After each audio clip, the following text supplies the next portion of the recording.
Lundi 1er juillet, l'arrivée. Le problème était de redescendre les valises. L'ascenseur était minuscule, même pour moi. C'était le plus petit que j'ai jamais vu. Comme si ma vie pouvait tenir dans 5 valises de 23 kilos. Ma vie. Non qu'elle vaille beaucoup, ni qu'elle soit plus importante qu'une autre, mais c'était la seule que j'avais. Tout quitter vraiment, tout recommencer une nouvelle fois, et me demander encore dans quelle direction aller et comment.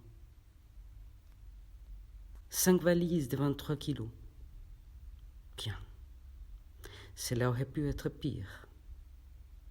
Ceux qui réussissent à quitter le Venezuela ont droit à 2 valises maximum et n'arrivent parfois même pas à emporter avec eux leur vie d'avant. Ce sont d'autres qui l'emportent, d'autres, ou bien le temps, ou la douleur, la solitude ou la folie. Éparpillés entre 4 de mes valises, les tonnes de livres que j'avais emportés. Le reste n'était que francs-frelouches, vêtements, chaussures, bref. Des choses quasi sans importance, hormis les souvenirs dont certaines étaient imprégnées, comme autant de secondes peaux que je peux revêtir en fonction de la situation, ou d'armures qui me protègent quand ma chair est à vif. Dans la 5e valise, mon matériel de dessin et de peinture. Les feuilles, les feutres et le réchage, les boîtes de crayons de couleur, les encres. Et puis les dissolvants, les pinceaux, quelques toiles et bien sûr les huiles. Mais qu'allais-je faire de tout cela? Parfois cette peur me paralysait et tout se transformait en cauchemar. Comme si je n'avais jamais su peindre.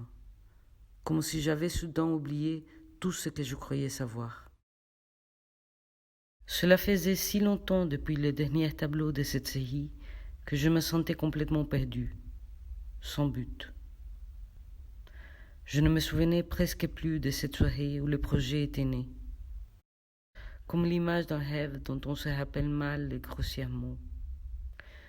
Mais je n'arrivais pas à me souvenir du pourquoi, du comment, ni à quel moment j'avais ressenti cette certitude étrange de vouloir me lancer dans cette chose aussi viscérale qu'inconnue.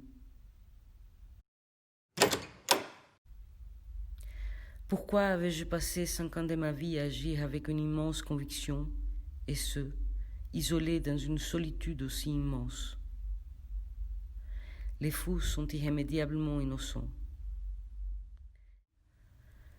Pendant les ateliers, Lissardon nous disait que la peinture serait notre seul gilet de sauvetage, mais aussi qu'elle était caractérielle et parfois pouvait nous abandonner. Cela lui arrivait-il à elle aussi? Avait-elle déjà ressenti cette peur et souffert de cet abandon? Sans doute était-elle plus préoccupée par l'abandon de Diego que par celui de la peinture. Ou peut-être que la peinture l'a sauvée d'un abandon toujours imminent. Mais le temps avait passé depuis le dernier coup de pinceau. Tellement de temps.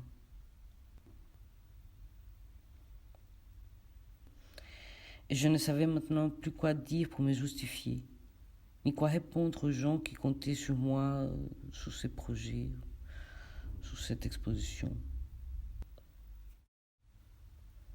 La voiture est arrivée pile au bon moment.